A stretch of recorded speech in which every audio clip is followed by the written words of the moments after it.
All right, guys, to get into your books on page 225, please, we're going to start talking about repairs.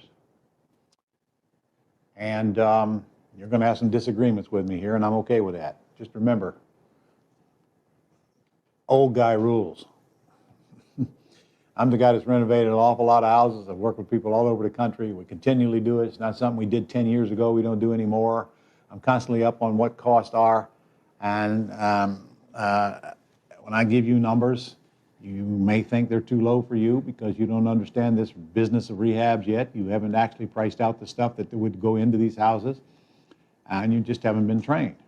Now, before I start on this, I'm going to tell you it's very, very, very easy for you to overpay on any rehab, on any job that you do. And most people do just exactly that. They overpay because they don't know what you're about to learn. If you're going to do any kind of work that requires a contractor, you better learn how to handle the contractor because they know how to handle you. And I promise you, you're going to overpay. You're going to get bids all over the place. In fact, in this book, I compare 3 bids that I got.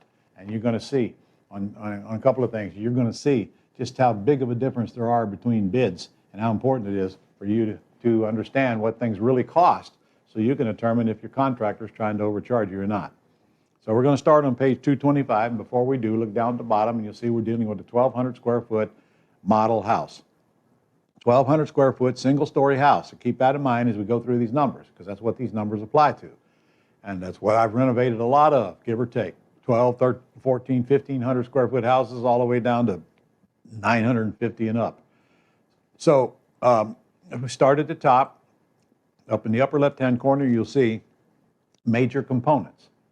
So our whole goal here is to figure out what the major components cost, throw a number at them, and then on the next page we'll throw a miscellaneous number at that.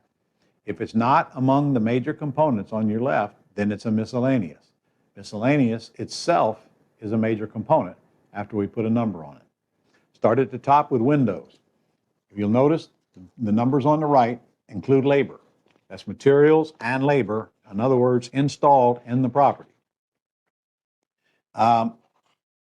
Windows are different sizes in the house, some smaller and some larger, so we're just talking about an average number.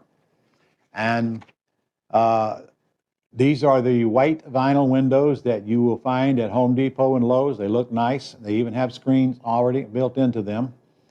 And I pulled this out of a magazine here just recently to kind of prove my case. If you can give me the overhead for a minute here. This is an advertisement in a magazine. Look here.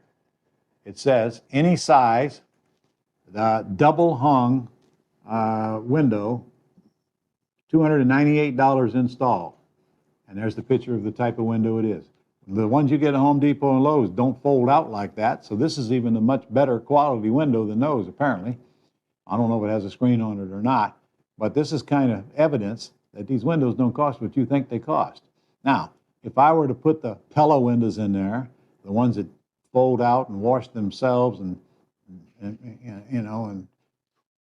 do all kinds of strange things, I could pay $1,000 a window if I wanted to, but I don't want to. I'm renovating a house for resale, and these windows are nice. The ones at Home Depot and Lowe's are nice, and that's what it costs, about $300 a window. So in a 1,200 square foot house, you're looking at 14 windows. So you're looking at 14 times 300, you got your window number, just like that if you have to replace all the windows in the house. And there are going to be times when you do if you're going to rehab houses. Electric means panel box. You can replace the panel box for $1,500 pretty much anywhere in America, and that includes a licensed electrician putting it in, and you're going to be replacing quite a few of those if you're going to rehab houses. Skip miscellaneous, we'll come back to it. Kitchens. This is where I'm going to get all the arguments on. When I say kitchen, I'm talking about all of the cabinets replaced. Remember my model now. It's a small kitchen, 1,200 square foot house.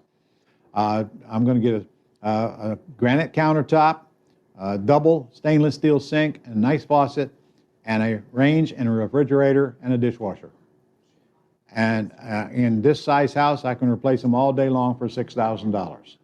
So let's break that down. And that's installed. Your refrigerator, your range, and your dishwasher are going to cost you about $2,000 all in at Lowe's, and that's delivered to the house, and that's stainless steel. Now, can I spend more? Oh, I can spend a lot more if I want to, a lot more. In fact, give me my overhead, Nick. If you go in Lowe's, Here's one you can buy in Lowe's. I mean, gosh, it's only what? How much does it cost? $3,419. You can get this refrigerator with this computer screen on it that shows the inside of your refrigerator. So when you go to the grocery store, you can see what's in your refrigerator or not, and all kinds of other things that it does. This ain't what you're putting in the house. Okay, you might want it in your house or not, but that's not what you're looking for. You're looking for a nice double door stainless steel refrigerator. You'll find them in Lowe's all day long at or about $1,000 for the refrigerator by itself. And then you got the range for $600 or so, and then you got the dishwasher for about $400 all day long. And then the cabinets are going to be the lower end cabinets, but they're nice looking. You'll find them at the back of the store, not out in front of the store where all the expensive stuff is. This is why I want you to go on the rehabbing boot camp with Jay Connor. He's going to take you in Lowe's and show you where this stuff is. Not that you're going to go in Lowe's and pick it out, because you don't do that, but you need to know it's theirs, and you need to let your contractor know that you know it's there. Because I don't care where my contractor gets his materials, but I do know what they should cost, so that's how I'm going to hold them accountable. Bathrooms. I can take everything out of the bathroom, including the toilet. The toilet is $125. The sink and cabinet's $150. The bathtub is $350. And I tile the walls around the bathtub. And I mean, square, shiny tiles around the bathtub. And I put down here $1,500. Guys, you can gut any bathroom in this house and replace everything in it for less than $1,500. Now that does not include the floors, the walls, or the ceilings. They're in the other bids here down below. Wood's case by case. You will not be using much wood when you're remodeling a house. You use a lot of wood when you're building a house. So don't get upset because the price of wood is doubled or tripled. It's not going to affect your rehab that much in most rehabs. Tile. Replace the word tile.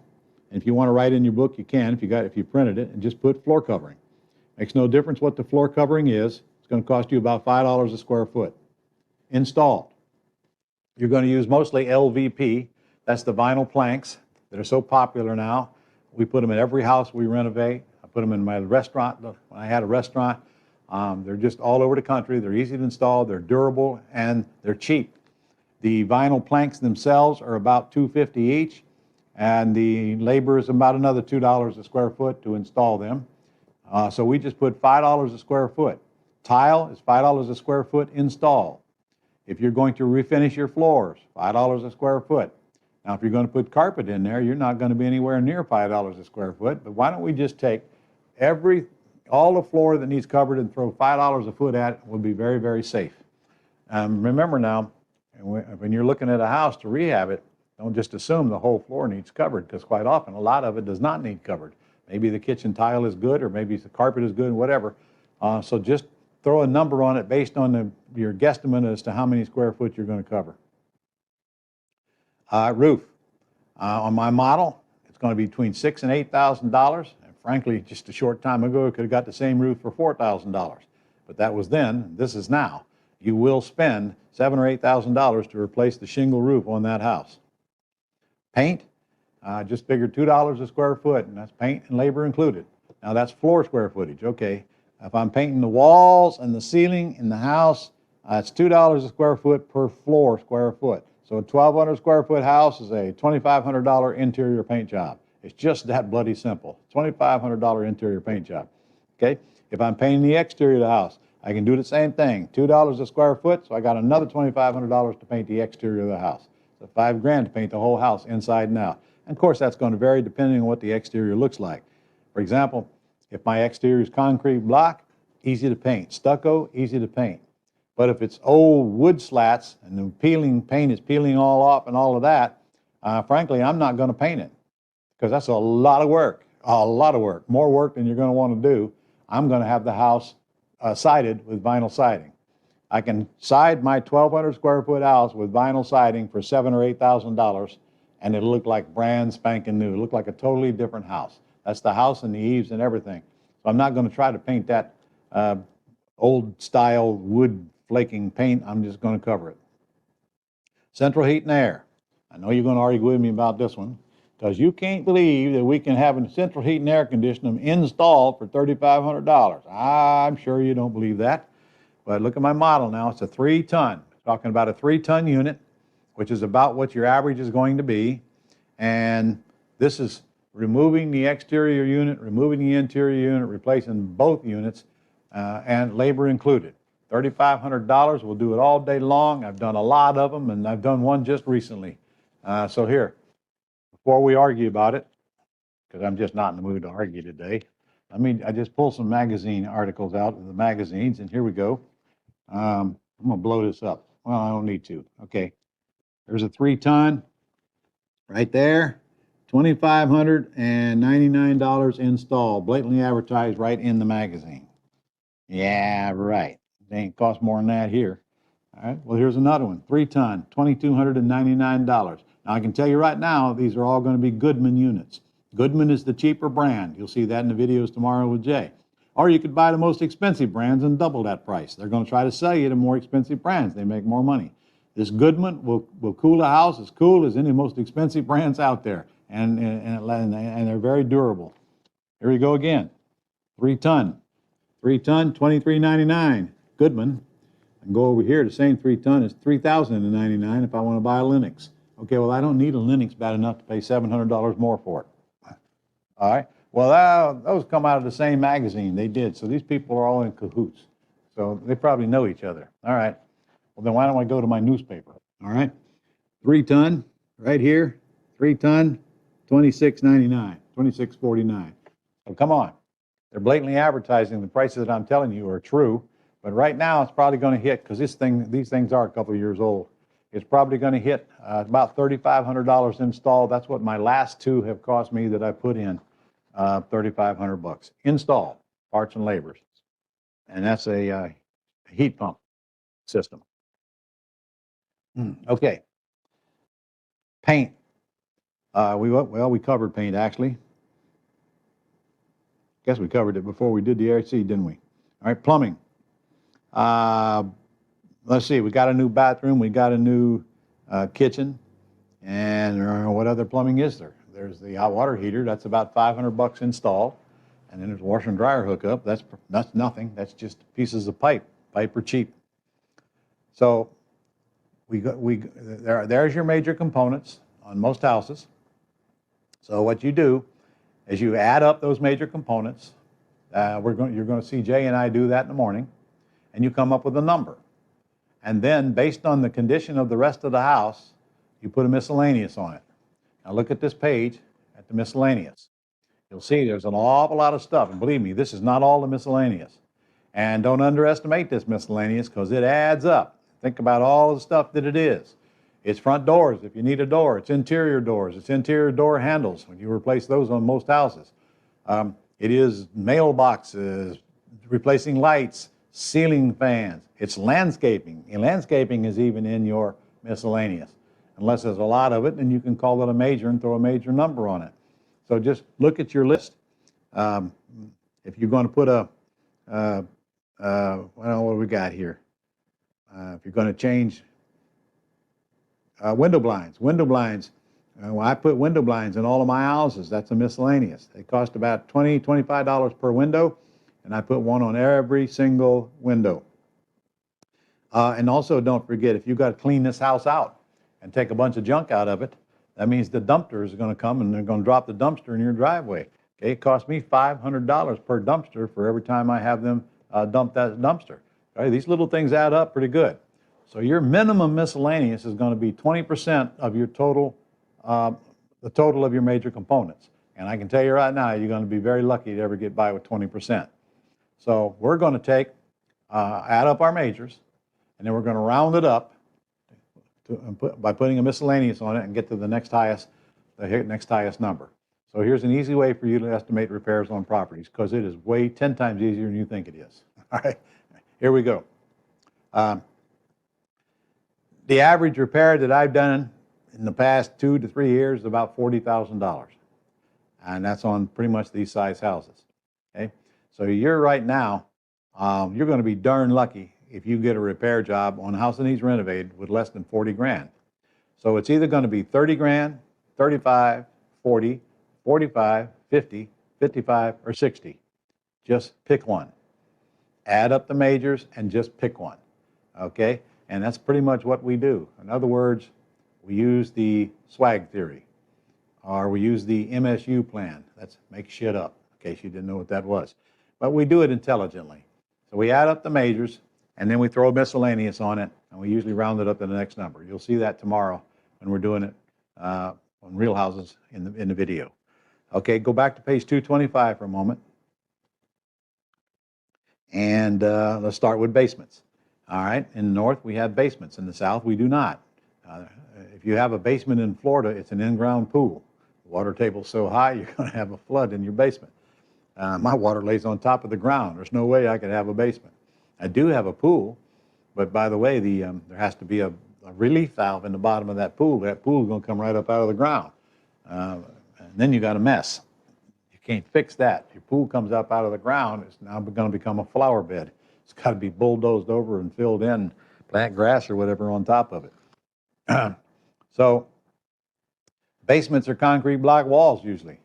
And if they're leaking, they just gook them. They just gook the cracks. They're normally not a big deal. So when you see a basement with water in it, it's not a big deal normally. And what it really usually means is that they turned off the electricity and the sump pump don't work, so it can't pump the water that comes in the basement out. And, you know, usually very easy fixes. Now foundation, I love foundation problems. There's only a couple, three kinds of foundations. It's either on a concrete slab, like we have a lot of them down here in Florida, and a lot of them in Texas and most southern states, or it's on blocks, piers. Now, like my house, if it's on piers, they're really easy to fix. If the house is sinking, they just get under there with a screw jack and jack it up level and leave the screw jacks under the house. I got 32 of them under my house. My house was sinking in the middle. They just went in there and they just flooded the thing with jacks. And in my case, the water was laying under there, so they put a couple of pumps under there to pump the water out and a humidifier and covered it with all kinds of barrier so the water doesn't lay on the ground anymore. And $60,000 later, I'm fixed. Of course, my house is 7,000 square feet, big old wide spans, and not the normal house.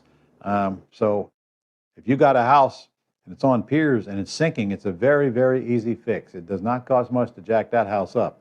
So I love to get to those because people grossly overestimate how much they're going to cost to fix.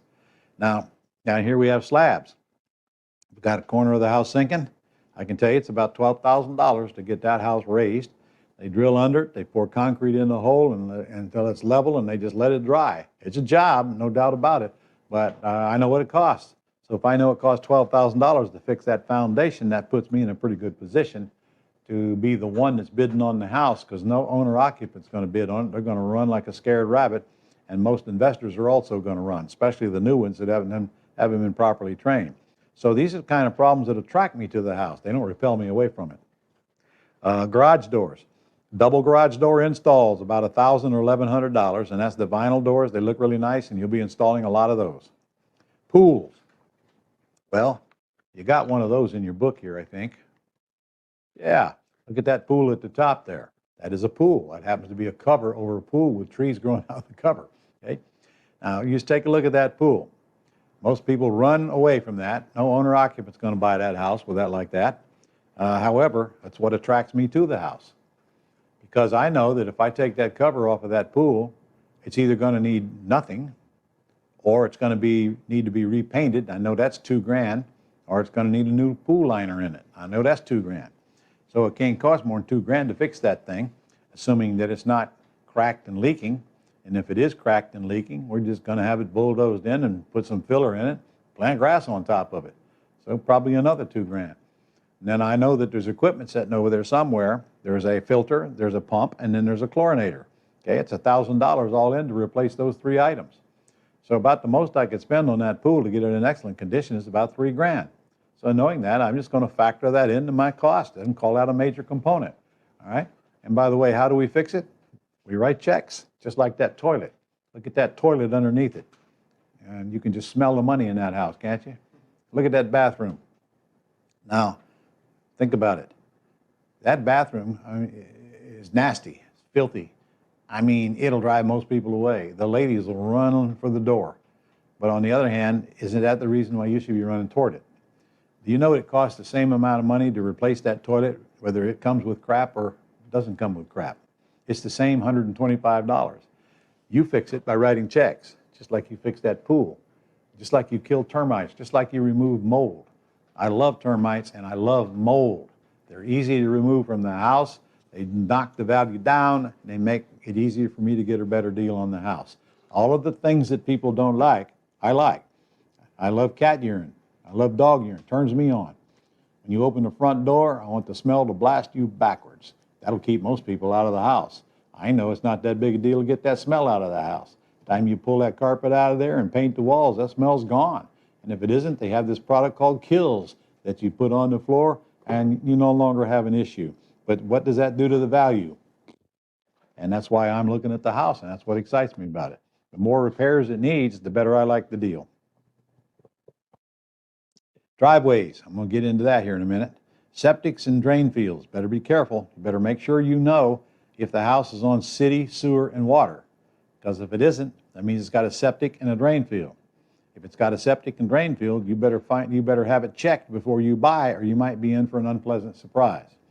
I just put in, here in Florida, we have to usually put in big old beds. We have to put a big old mound in the yard somewhere, which is ugly, and a septic tank, and then pump the water up to the mound so it'll drain into the ground. We have a perk problem. The water won't drain into the ground like it should, at least here. I just put one of those in. It cost me $11,000 to have a septic tank put in and a big mound with the pump to pump it up on top of the mound. $11,000. Last one I put into a house cost me $7,000. So you need to know if that's the case or not before you make the offer or before you close. If you find that out after you make the offer and it's accepted and before you close, at least you can go back and adjust the purchase price or get out of the deal. Public records will tell you, incidentally, whether it's got city, sewer, and water, but it's easy to do. When you see the house, go out front and see if there's a water meter out front. If it's got city water, it's most likely got city sewer, but you need to verify that. All right. So, but Ron, how do I know if I'm going to be right on my repair estimate? Well, I can give you the answer. You won't be. I've probably renovated 1,000 houses that I know of, and I ain't never been right on one of them yet, but somehow made money on them. You don't have to be right. And here's where you thinker brains are going to have to check yourselves. It ain't about your repair estimate. Your repair estimate is not your safety factor. Your safety factor is built into your ARV, not your repair estimate, okay? Your offer. Your offer will determine your safety factor, as you're going to see tomorrow morning when we make offers on real houses, and you'll see why we don't worry about whether we're right on the repairs. We just assume we're wrong, but we're somewhere in the ballpark, generally. So if your deal loses money, it ain't because of your repair costs, it's because you paid too much for it to begin with.